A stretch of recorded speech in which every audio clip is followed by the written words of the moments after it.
Bienvenidos a la Red Cuenta. Detectives, ¿qué caso aún les da escalofríos?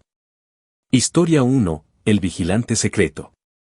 Este caso no fue mío, sino de mi hermano, que también trabaja como detective. Todavía hoy le cuesta hablar de esto sin que se le ponga la piel de gallina. Todo comenzó cuando una mujer del vecindario denunció que la estaban vigilando constantemente, incluso dentro de su propia casa. Decía sentir ojos sobre ella todo el tiempo. Al principio, nadie le dio mucha importancia, porque sabía que tenía antecedentes médicos y pensaron que podría estar confundida. Sin embargo, el lugar donde vivía llamó la atención de los investigadores. Era un edificio viejo, con largos pasillos vacíos y muchos departamentos desocupados. Por fuera parecía abandonado, y por dentro solo unas pocas personas trataban de llevar una vida normal. Mi hermano fue asignado al caso, aunque no parecía algo urgente.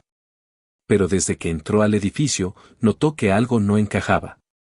No era solo el silencio o el olor a humedad. Había puertas que se abrían sin razón aparente, marcas extrañas en las paredes y una sensación constante de que alguien los estaba observando. Incluso el administrador se mostraba inquieto. Un día, mientras revisaban uno de los departamentos deshabitados, encontraron algo escondido bajo una tabla floja en el piso. Era una libreta con anotaciones hechas a mano que registraban fechas y horas precisas. Allí se detallaba cuándo salía cada vecino, cuándo regresaba, si llevaba bolsas o si estaba acompañado. No solo encontraron esa libreta, sino varias más ocultas en diferentes rincones del edificio, detrás de un espejo roto, en una rejilla de ventilación y hasta dentro del tanque del inodoro. Cada libreta tenía páginas dedicadas a cada uno de los inquilinos. Algunas contenían dibujos, planos improvisados de los departamentos, horarios detallados y descripciones físicas. Incluso había anotaciones personales, como hoy lloró en la cocina o regresó con la misma bolsa, pero algo no estaba bien. La policía intensificó la búsqueda y finalmente encontró una habitación cerrada con candado en el sótano. Dentro había un colchón sucio, restos de comida enlatada, una lámpara portátil y una cámara antigua. Claramente alguien había estado viviendo ahí, escondido, vigilando a los demás. Nunca lograron encontrar a esa persona, pero lo más inquietante apareció en una de las últimas libretas. Al final de varias páginas había una lista titulada Acción pendiente, con nombres, fechas futuras e instrucciones escritas con una precisión escalofriante. La mujer que denunció todo era la primera en esa lista. Desde entonces, nadie ha querido vivir en ese edificio. Sigue vacío. Historia 2, el edificio que se negaba a ser olvidado. Fui investigador de seguros durante años, y aunque estuve en muchas escenas extrañas, ninguna me dejó con esa sensación persistente de incomodidad como este caso. El incendio ocurrió en un edificio antiguo de 8 pisos, una construcción monumental de casi un siglo de antigüedad. Había sido, en su momento, un símbolo de prosperidad, lleno de oficinas, negocios locales y un salón de eventos que todavía conservaba una elegancia abrumadora. Pero con los años, todo eso desapareció. Lo único que seguía funcionando era una organización privada que ocupaba los pisos superiores. Oficialmente se trataba de una logia, aunque varios registros e informes la señalaban como una secta que operaba desde hacía décadas con estructuras jerárquicas muy estrictas. El fuego empezó en el tercer piso, provocado por personas que se colaron al edificio. No fue grave, pero lo suficiente para dejarlo sin electricidad. Yo debía determinar el origen y el alcance del daño, lo que implicaba revisar absolutamente todo. Desde el primer momento en que entré, algo no me cuadraba. La arquitectura era hermosa, pero el ambiente se sentía pesado, como si el edificio mismo no quisiera que estuvieras ahí. A medida que subía, los pasillos se volvían más sombríos, aunque en papel todos los pisos eran iguales.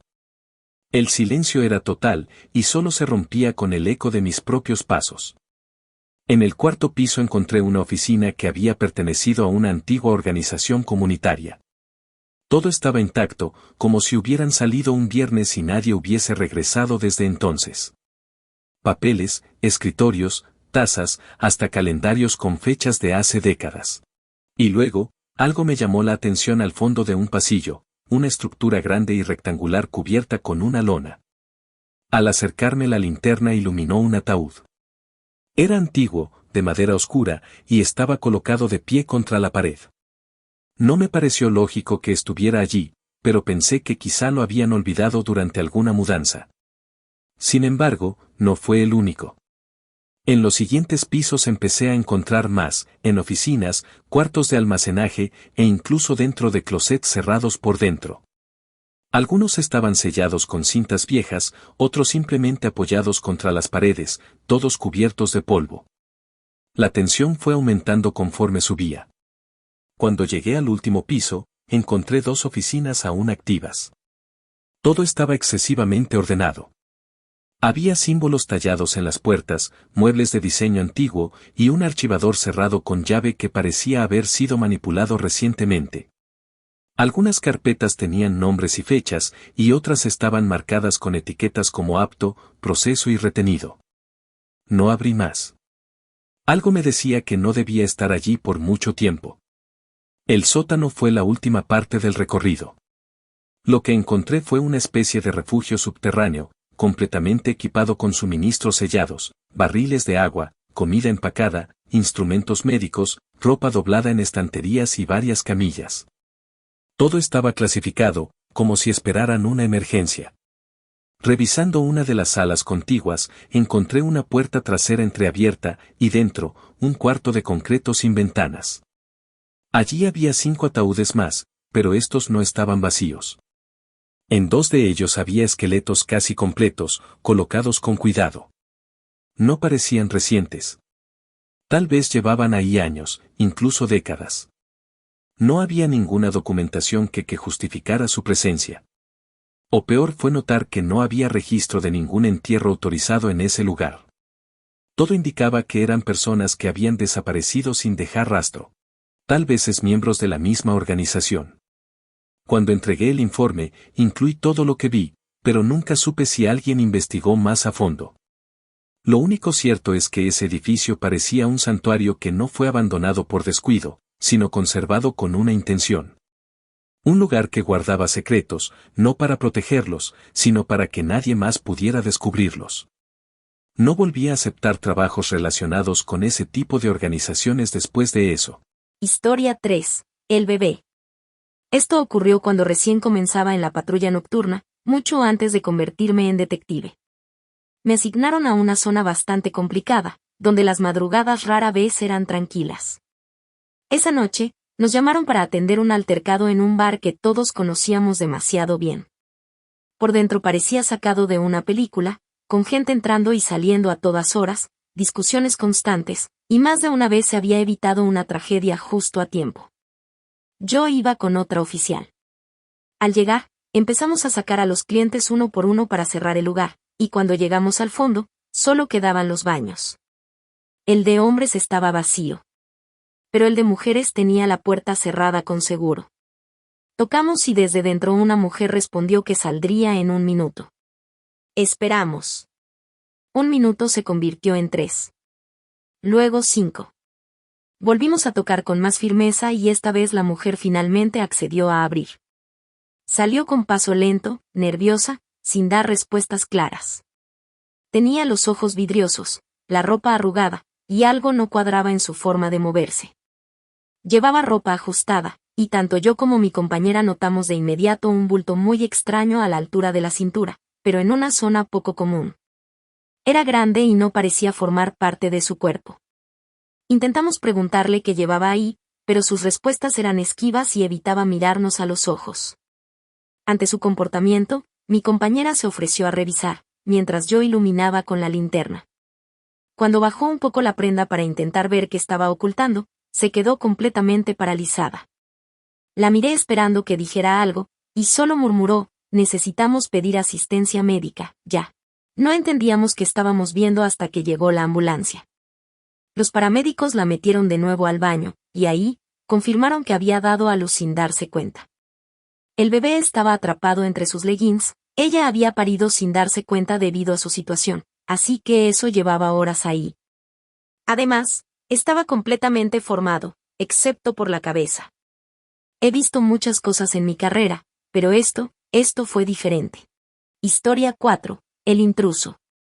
Este fue uno de esos casos que, incluso después de resolverlo, siguen persiguiéndote en la cabeza.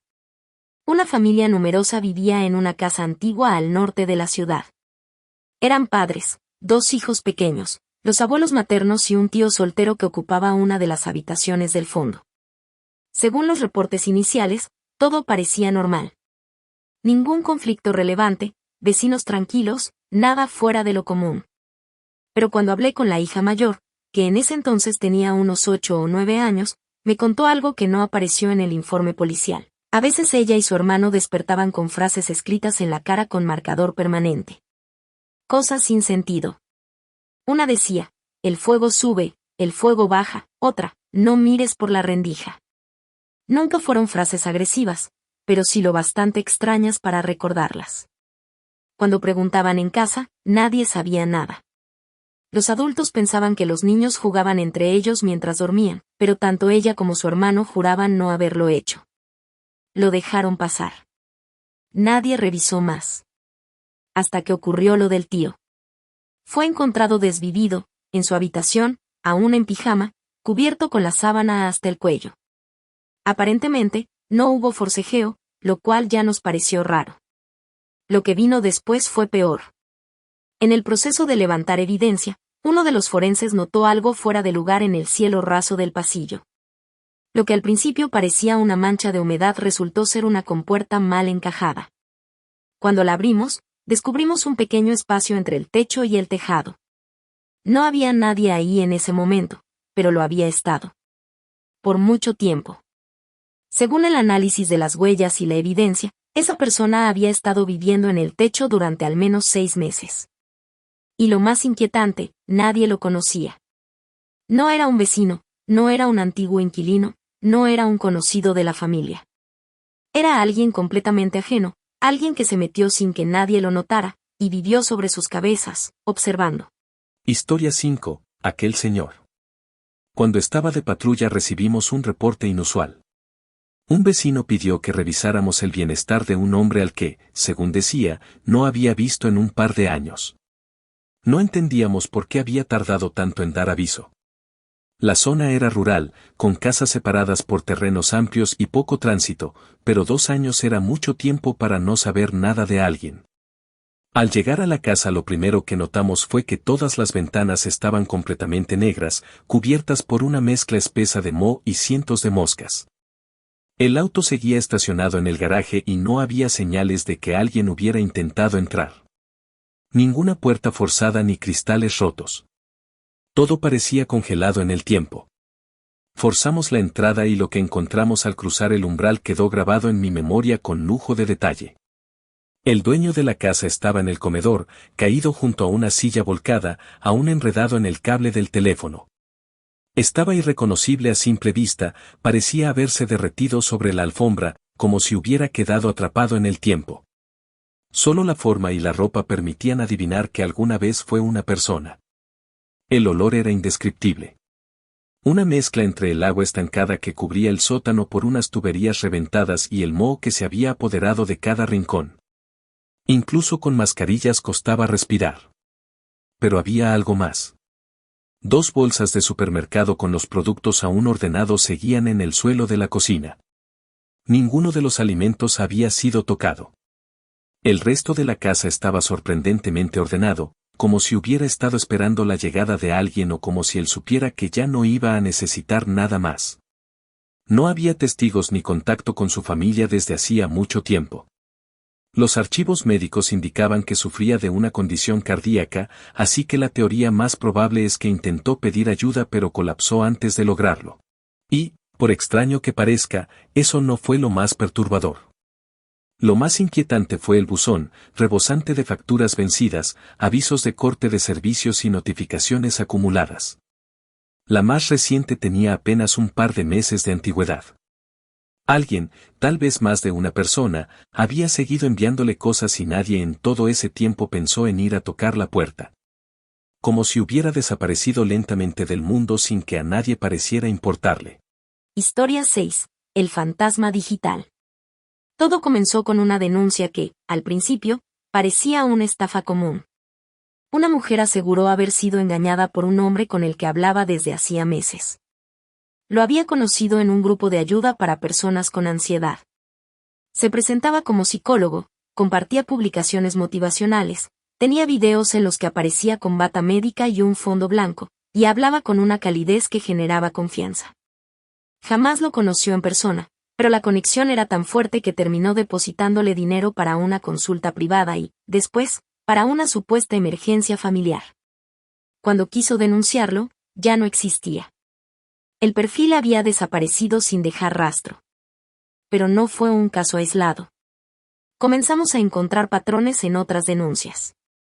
Personas en distintas ciudades contaban historias parecidas, conversaciones largas, conexión emocional, solicitudes de ayuda, desaparición repentina. A veces se hacía pasar por terapeuta, otras por artista, periodista, incluso por voluntario en refugios. Cambiaba de identidad con naturalidad, pero siempre conservaba la misma forma de hablar, la misma manera de acercarse a las víctimas. No buscaba estafarlas de inmediato, sino ganarse su confianza, volverse necesario. Lo inquietante fue que, al rastrear las IP de sus últimas conexiones, todas llevaban a lugares extraños, cafés internet que ya no existían, redes abiertas en estaciones de autobuses abandonadas, e incluso una casa que llevaba más de 6 años deshabitada. Uno de los analistas digitales del equipo reconstruyó los rostros que usaba con inteligencia artificial, basándose en los avatares y fotos editadas. Al unirlos todos, apareció una cara que reconocimos de inmediato. Era un hombre que había sido reportado como desaparecido 7 años atrás. Su madre fue quien lo denunció. Sufría un trastorno de identidad y pasaba horas en foros de rol psicológico. A partir de ahí, el caso se volvió algo más que una estafa. Algunas víctimas aseguraban haber soñado con él, aunque nunca lo hubieran visto en persona. Una de ellas, en estado de shock, nos dijo que podía escucharlo llamarla por su nombre incluso después de haber eliminado todos los mensajes. Un joven llegó a mostrarnos una nota de voz que él le había enviado, pero cuando intentamos reproducirla, el archivo aparecía dañado. Al restaurarlo, se escuchaba una voz distorsionada diciendo su nombre, seguida por un murmullo apenas perceptible, como si alguien más estuviera hablando detrás, susurrando algo en otro idioma o en un tono demasiado bajo para identificar. Intentamos atraparlo durante meses. Cada vez que creíamos estar cerca, desaparecía. Los perfiles eran eliminados automáticamente, las pistas se desvanecían, los registros de actividad quedaban en blanco. Era como si alguien supiera exactamente cómo anticiparse a cada uno de nuestros movimientos. Finalmente, tuvimos que cerrar el caso por falta de pruebas. No había nada concreto, solo fragmentos, sombras digitales, huellas que no llevaban a ninguna parte. Sin embargo, hasta el día de hoy, de vez en cuando aparece algún perfil nuevo con la misma estructura, el mismo tipo de publicaciones, los mismos patrones. Y lo más escalofriante es que sus contenidos siguen llegando a gente que nunca lo buscó, como si el algoritmo lo favoreciera, o como si él eligiera a quien aparecerle. Y eso es lo que más me inquieta. La idea de que tal vez nunca se fue. Suscríbete para escuchar más de lo que la red cuenta. ¿Tienes historias? Déjalas en comentarios.